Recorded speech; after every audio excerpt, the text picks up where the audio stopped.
মোহাম্মদ মাশাআল্লাহ অনেক গভীর রজনী হয়েছে। এই রাতের বেলা এত সুন্দর ইন্তজামের মধ্যে, ঠান্ডার দিন ঠিক না, শীতের দিন আরামের বিছানাকে হারাম করে আমরা যে এখানে বসেছি নবীর মহব্বতে। কার মহব্বতে? একটু জোরে বলেন না, কার মহব্বতে? নবীর মহব্বতে। আর যার থেকে মহব্বত হয় তিনিও তো মহব্বত করেন, জোরে বলেন না সুবহানাল্লাহ। আপনি যদি কাউকে ভালোবাসেন তিনিও তো ভালোবাসবেন নাকি? এটাই তো নিয়ম।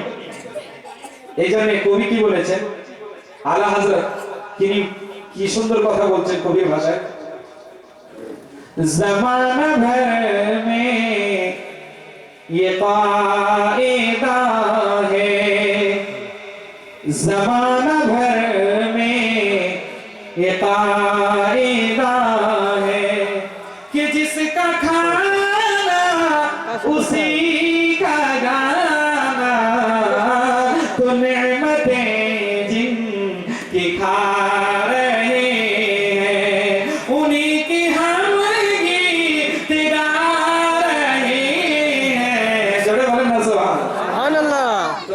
जिसकी नेमत हम खा रहे हैं उन्हीं की हम गीत गा रहे हैं, बोले ना सुभान अल्लाह।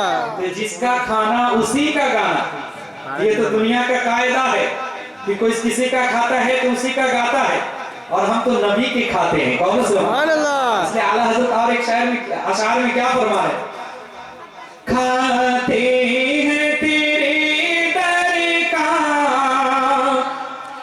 पीते हैं तेरे दर का, खाना है तेरा दाना, पानी है तेरा पानी, पानी है तेरा पानी, दाना है तेरा दाना, तो शम्अ रिसालत है,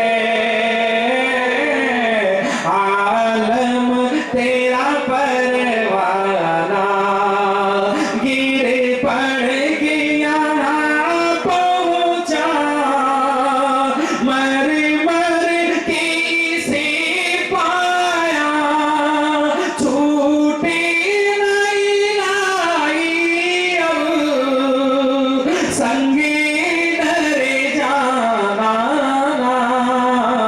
तो शम्अ रिसालत है, आलम तेरा परवाना। जोरे बोलें ना सुभान अल्लाह।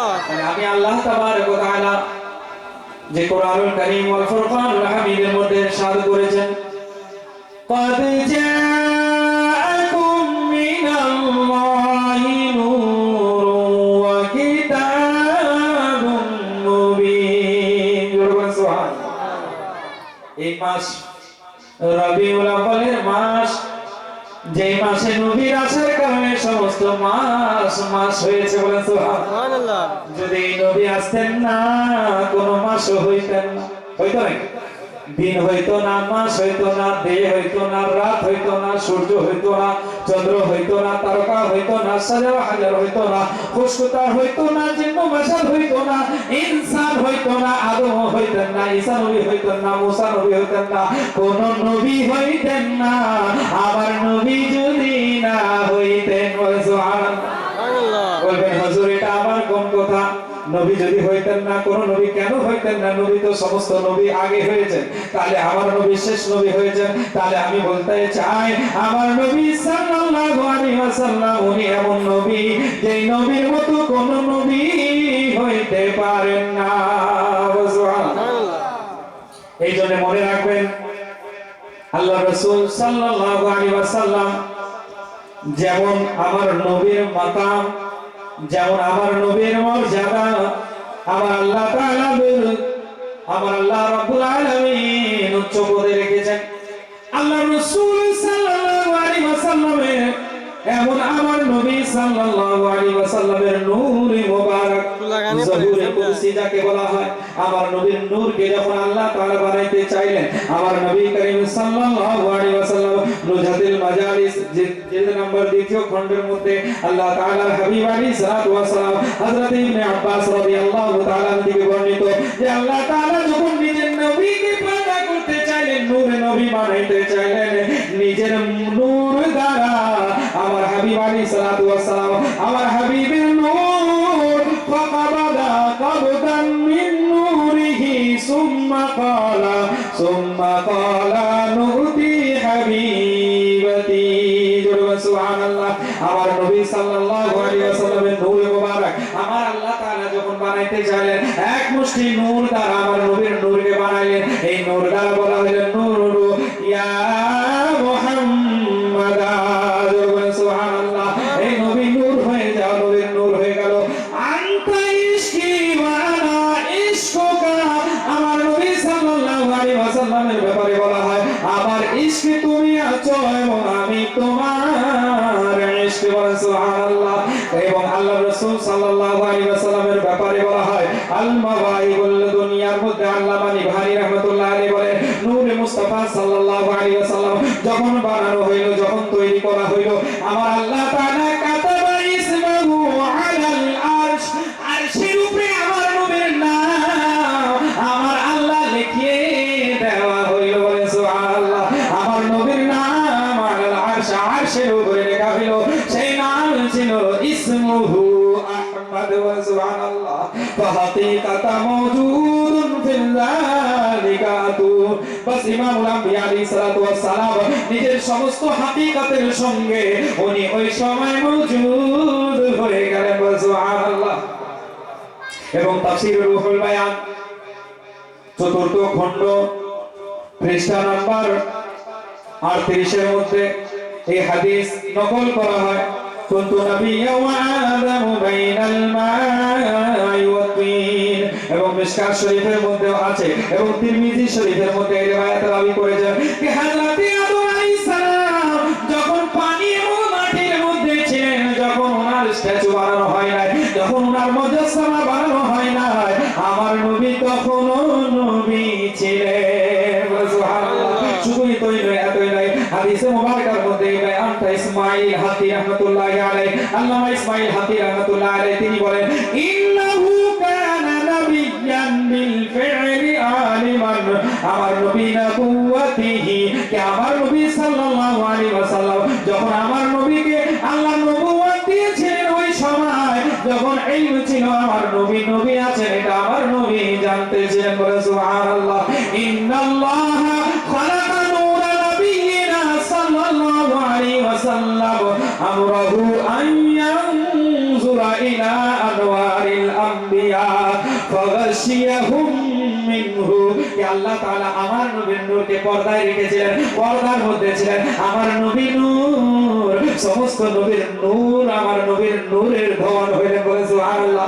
আমার নবীর নূর দ্বারা সমস্ত আম্বিয়া নূর বানানো হইল এবং নূর বানানোর পর আল্লাহ তাআলার ওই নবীরা যখন নূরের আলোকিত হয়ে গেলেন, যখন ঝলমল ঝলমল করতে লাগে, এই জন্য আমার আলা হযরত কি বলেছেন সব চমকে वाली उजलो में चमका की अंधी शीशों में चमका हमारा नबी।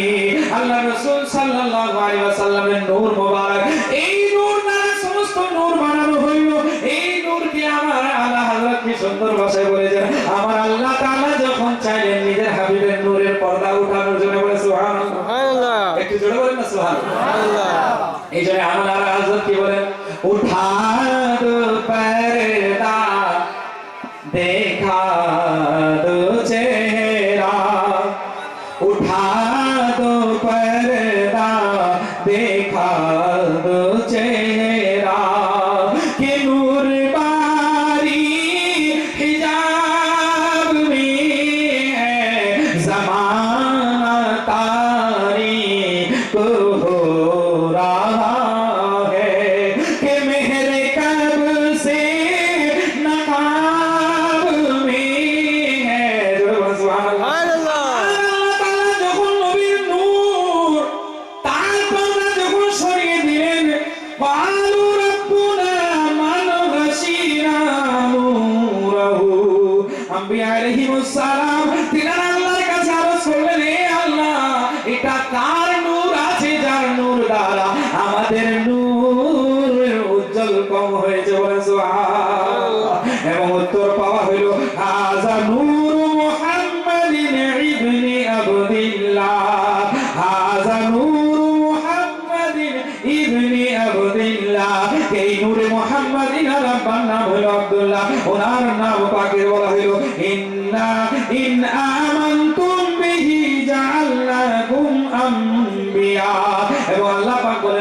নবিয়ারা তোমরা যদি ইনার উপরে ঈমান আনো, ইনাকে যদি ঈমান আনো, তাহলে আমি তোমাদেরকে নবী বানিয়ে দিব। জোরে বলেন সুবহানাল্লাহ। আমি বলতে চাই আল্লাহ রাসূল সাল্লাল্লাহু আলাইহি ওয়াসাল্লাম ওই নূর যখন আল্লাহ তাআলা বানাইলেন আমার আল্লাহর নবী, তখন সমস্ত ইলমে জাতি ওয়া সিফাতি দ্বারা আল্লাহ ভরপুর করেছিলেন। আচ্ছা বলুন তো, আল্লাহ তাআলা যদি আমাদের ইলম জানিয়ে দেন তাহলে কারো কি কোনো সমস্যা আছে? একটু জোরে বলুন না, কারো কোনো সমস্যা আছে না? না, কারো সমস্যা না। আর সমস্যা করলেও পার হইতে পারবে না, কারণ আল্লাহর নবী তো আল্লাহর নবী আছেন। বলেন না সুবহানাল্লাহ। আল্লাহর নবীর মাকাম, আল্লাহর নবীর স্থান, আল্লাহর নবীর মর্যাদা, আল্লাহর নবীর হুকুম, আল্লাহর নবীর আহকাম, আল্লাহর নবীর চলা, আল্লাহর নবীর বলা, আল্লাহর নবীর প্রত্যেকটা আমল এমন ছিল যেটা আল্লাহ তাআলা বলেন ওয়া মা ইয়ানতিকু আনিল হাওয়া ইন হুয়া ইল্লা ওয়াহয়ুন ইউহা। আমার নবী কোনো কালাম করেন না, আমার নবী যাহা বলেন আল্লাহর ওহী হইতে বলেন, আর আমার নবীর প্রত্যেকটা বলা ওহীয়ে খোদা হয়ে যায়। সুবহানাল্লাহ।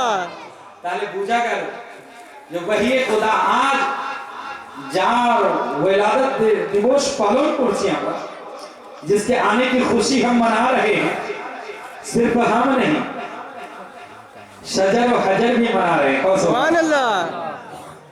এই নবী সাল্লাল্লাহু আলাইহি ওয়াসাল্লাম যিনি আসার পর দুনিয়ার বারবারিয়ত, দুনিয়ার জুলুম, অত্যাচার, বেবিচারি সবগুলোকে ধ্বংস করার জন্য আমার নবী এসেছেন। বলে সুবহানাল্লাহ। কারণ কাদ জাআকুম মিনাল্লাহি নূর। বলে সুবহানাল্লাহ। আচ্ছা, যেখানে নূর হয় ওখানে অন্ধকার থাকে না, যেখানে নূরের জহুর হয়ে যাবে ওখানে অন্ধকার থাকতে পারে না। তো আমার নবীর নূর এসেছে, আর এটাও মনে রাখবে তাইয়্যাব বাপের কপাল দ্বারা, তাইয়্যাব বাপের কুষ্ঠ দ্বারা, এবং তাইয়্যাবা মায়ের গর্ভ দ্বারা, এবং সাজিদিনের সিজদার দ্বারা আমার নবী জমিনের মধ্যে এসেছেন।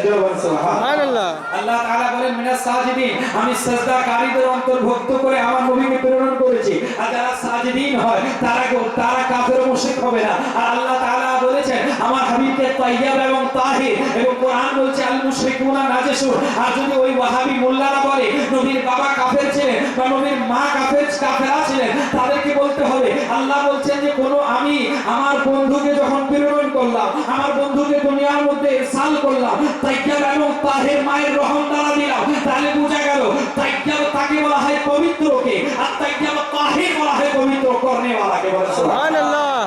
এবং আরেকটা কথা মনে রাখবেন, আমার নবীর নাম ইসমে জ্ঞানী।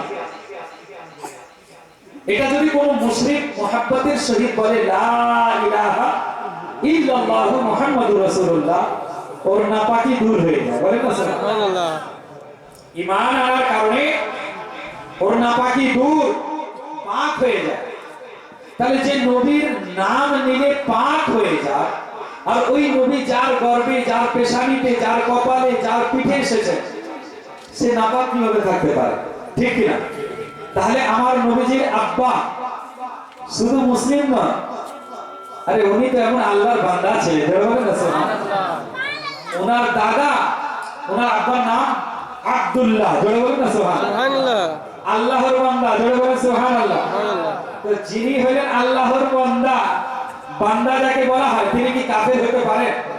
এবং আমার নবীর দাদা উনি হলেন আবু তালেব, আব্দুল মুতাল্লিব। যিনি আব্দুল মুতাল্লিব দাদা যান, উনি ছিলেন কাবার মুতাওয়াল্লি। বলেন না সুবহানাল্লাহ। এবং উনি উড়ন্ত পাখিদেরকে খাওয়া খাওয়াইতেন। বলে সুবহানাল্লাহ। এবং কয়েকটা নাম ওনার বলা হয়েছে riwayat-এর মধ্যে। উনি ওই যুগেও আল্লাহকে ভয় করতেন। ওই যুগে আল্লাহর হাবিব আলাইহিস সালাতু ওয়াস সালাম এখনো আসেন নাই, কিন্তু ওই যুগে আব্দুল মুতাল্লিব রাদিয়াল্লাহু তাআলা যখন কাবার তাওয়াফ করতেন, ওই জাহিলিয়াতের যুগে যখন মানুষ উলঙ্গ হয়ে কাবার তাওয়াফ করত, ওই সময় হযরত আব্দুল মুতাল্লিব কাপড় পরিধান করে আল্লাহর হুকুম মানার কারণে, কারণ উনি শরীয়তের উপরে যদিও ওই সময় শরীয়ত নয় বরং যে আল্লাহ তাআলার ওয়াহদানিয়তের উপরে বিশ্বাস করেছিলেন, যাকে বলা হয় তাওহীদি মুসলমান। বলেন সুবহানাল্লাহ। ওই সময় হযরত আব্দুল মুতাল্লিব এমন ছিলেন, এবং আব্দুল মুতাল্লিব এমন পাক পবিত্র যার দোয়া কবুল করা হইতো, যে ওই কাফেররা মুশরিকরা জানতো ওই যুগেও যে যদি কারো দোয়া কবুল হয় উনি আব্দুল মুতাল্লিব। ইনাকে কাহাত সালের সময় যদি নিয়ে যাওয়া হইতো, উনি দোয়া করলে আল্লাহ তাআলার মহব্বতে উনি যখন দোয়া করতেন আল্লাহ ওনার দোয়া কবুল করতেন। জোরে বলেন সুবহানাল্লাহ। তাহলে ওনার ঘরের মধ্যে আল্লাহ রাসূল সাল্লাল্লাহু আলাইহি ওয়াসাল্লাম যিনি আসলেন, যিনি না আসলে আজকে আমরাও হইতাম না, জমিন ও সামা কিছুই হতো না, হাজার হাজার কিছুই হতো না, যাহা কিছু হয়েছে আমার নবীর মহব্বতে। বলে সুবহানাল্লাহ। আল্লাহ রাসূল সাল্লাল্লাহু আলাইহি ওয়াসাল্লাম এমন উম্মতকে ভালোবাসেন, উনার মতন কেউ উম্মতকে ভালোবাসতে পারেন না। বলে সুবহানাল্লাহ। আমার নবীজি সাল্লাল্লাহু আলাইহি ওয়াসাল্লাম ওনার সর্বম শক্তি, যাকে বলা হয় তাকাতে সামাত, যাকে বলা হয় কুওয়াতে সামাত, যাকে বলা হয় সর্বম শক্তি, আমার নবীজি এত বেশি ছিল। হযরতে আব্দুল্লাহ ইবনে আব্বাস রাদিয়াল্লাহু তাআলা থেকে বর্ণিত, হযরতে আব্দুল্লাহ ইবনে আব্বাস রাদিয়াল্লাহু তাআলা বলেন, আমি যখন নবী করিম সাল্লাল্লাহু আলাইহি ওয়াসাল্লামকে একদিন জিজ্ঞাসা করলাম, ইয়া রাসূলুল্লাহ ইয়া হাবিবাল্লাহ, আপনি আপনার আম্মার গর্ভে কি শুনতে পাইতেন? আল্লাহ রাসূল সাল্লাল্লাহু আলাইহি ওয়াসাল্লাম নিজের চাচা জান হযরতে আব্বাস রাদিয়াল্লাহু তাআলা বললেন, ও আমার চাচা জান, দুনিয়া তো দুনিয়া, আমি ওই কথা শুনতে পারি আমার আম্মার গর্ভের মধ্যে যখন ছিলাম, যখন সূর্য তারকা চন্দ্র যখন আল্লাহকে সিজদা করত আর যখন তাসবিহ পাঠ করত, আমি ওই তাসবিহের আওয়াজ শুনতে পাইতাম। জোরে বলেন না সুবহানাল্লাহ। শুধু এতই নয়, ওই তাসবিহের আওয়াজ তো শুধু শুনতে পাইতাম এটাই নয়, বরঞ্চ আমি আমার আম্মার গর্ভের মধ্যে থেকেও লাউহে কালাম আরশ কুরসির মধ্যে